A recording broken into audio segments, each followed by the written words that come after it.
Hello दोस्तों, आप लोग का फिर से स्वागत है पॉलिटेक्निक सेमेस्टर क्लासेस में।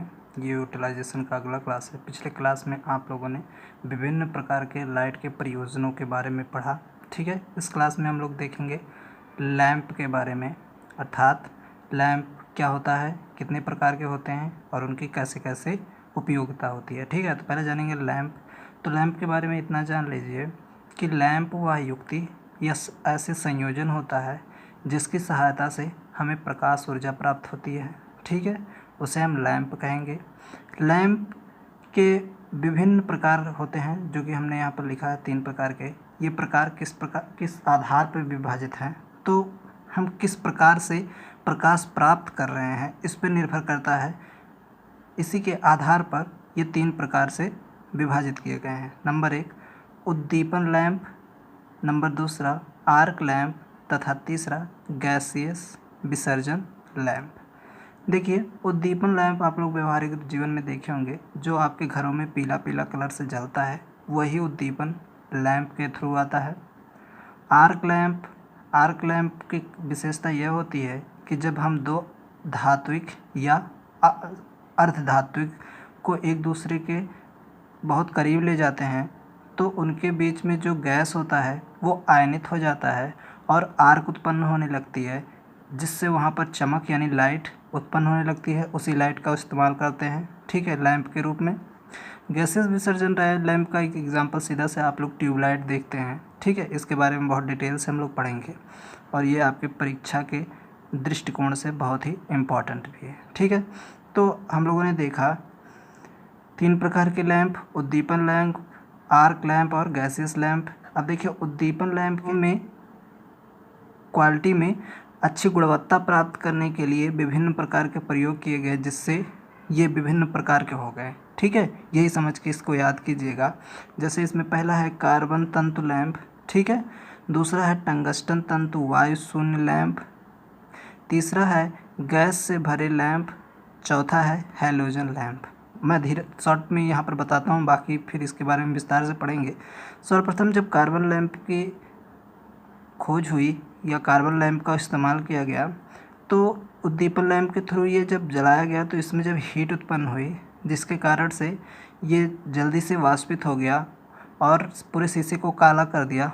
उसको सुधारने के लिए कार्बन की जगह पे हम लोगों ने टंगस्टन ले लिया, टंगस्टन का तंतु लिया। टंगस्टन के तंतु को लेने के बाद लेकिन हम लोगों ने क्या किया, उसके जो ग्लास था, जो उसके चारों तरफ ग्लास लगी हुई थी, उस ग्लास में हमने वायु अर्थात निर्वात उत्पन्न किया, वायु शून्य। ठीक है, तो भी देखा गया कि टंगस्टन एक तापमान तक जाकर वाष्पित हो जा रहा था, जिससे हमारा प्रकाश जो प्रयोजन था जल्दी से जल्दी ख़राब हो जा रहा था। ठीक है, उसके बाद इसी टंगस्टन तंतु के साथ ही हम लोगों ने कुछ गैस, अक्रिय गैस, ठीक है, आर्गन, आगे हम लोग पढ़ेंगे, का प्रयोग किया, जिसके कारण इसके अपेक्षा गैस से भरे हुए जो लैंप थे उनकी गुणवत्ता बहुत अच्छी हो गई। ठीक है, हैलोजन लैंप हम लोगों ने उसी गैस, जहां हमने आर्गन कहा, उसी के स्थान पर हैलोजन का प्रयोग किया थोड़ी मात्रा में, जिससे उसकी गुणवत्ता में और वृद्धि हुई। ठीक है, तो ये कोई प्रकार नहीं है, बल्कि एक तरह से आप लोग कह सकते हैं कि उसकी गुणवत्ता में अलग अलग वृद्धि करने के लिए अलग अलग प्रयोग किए गए। ठीक है, अलग अलग चीज़ों को लगाया गया, इसी के हिसाब से इनके हम अलग अलग नाम रख दिए। ठीक है, तो पहला हम लोग पढ़ेंगे, जो आप लोग का पहला टॉपिक हमने बताया वो है कार्बन तंतु लैंप। ठीक है, तो देखिए, इसमें मैंने कुछ पॉइंट दिए हैं, इसके थ्रू आप लोग इसे समझ पाएंगे। सर्वप्रथम कार्बन तंतु लैंप का आविष्कार हुआ था। सबसे पहले कार्बन तंतु ही लैंप था जिसका आविष्कार हुआ था। ठीक है, जब कार्बन के बहुत पतले, समझ रहे हैं, बहुत पतले कार्बन का एक बहुत पतला तंतु में विद्युत धारा प्रवाहित की जाती है, तो वह गर्म होकर, ठीक है, यानी हीट होकर, किस आधार पर, I² R के आधार पर हीट होकर क्या देता है, प्रकाश देने लगता है। आप लोगों ने देखा था कि 300 डिग्री के बाद, 300 डिग्री सेंटीग्रेड के बाद कोई भी वस्तु विकिरित होने लगती है प्रकाश के रूप में। मैंने पिछले क्लासेस में आप लोग को बताया है। ठीक है, तो इसे जब हम लोग क्या करते हैं, विद्युत प्रदान करते हैं, ठीक है, तो ये हीट होने लगता है और प्रकाश देने लगता है। अब देखिए, कार्बन का गलनांक, जो हमारा कार्बन अर्धचालक है, ठीक है, उसका गलनांक होता है 3400 डिग्री सेंटीग्रेड या 3400 डिग्री सेंटीग्रेड, लेकिन यह लगभग 1800 डिग्री सेंटीग्रेड के पश्चात ही, मतलब 1800 डिग्री सेंटीग्रेड के बाद ही वाष्प बनकर लैंप को काला कर देता है।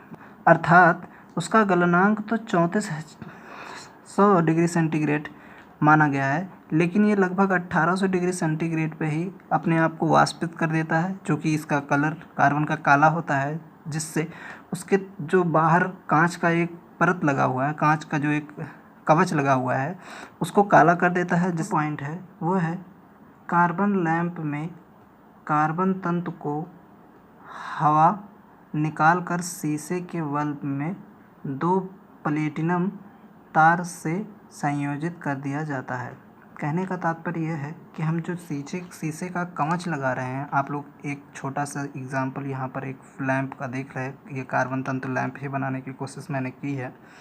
इसमें ये जो बाहरी आवरण आप देख रहे हैं, ये शीशे और कांच की होती है, जिसके अंदर से हम वायु को पूर्ण रूप से निकाल देते हैं। इसलिए निकाला जाता है इस वायु को, ताकि अधिक गर्म होने पर ये आयनित ना होकर इसे ऑक्सीकृत ना कर दे, जिसके कारण ये जल्दी से जल्दी गल जाएगा। इसे जब हम पूरी तरह से निकाल देते हैं और इसे जब हम विद्युत से जोड़ देते हैं, ठीक है, तो क्या होता है कि इसका, चूँकि ये कार्बन है, इसका प्रतिरोध बहुत उच्च होता है, ठीक है, जिससे इसमें I2R हानियाँ होती है और ये गर्म होकर जलने यानी विकिरित होने लगता है, जिससे हमें क्या मिलने लगता है, प्रकाश मिलने लगता है। ठीक है, प्रकाश मिलने लगता है। अब चूँकि इसका जो गलनांक होता है, अभी हमने बताया 3400 डिग्री सेंटीग्रेड होता है, परंतु कार्बन जो है वो 1800 डिग्री सेंटीग्रेड पर ही क्या होने लगता है, वाष्पित होने लगता है। वाष्पित होने के कारण ये जो कांच का कवच लगा हुआ है, इस पे ये जम जाता है, जिसके वजह से ये काला पड़ जाता है और पूर्ण रूप से प्रकाश बाहर नहीं निकल पाता है, अंदर ही रह जाता है और प्रकाश धूमिल हो जाती है, ठीक है, या कम देने लगती है।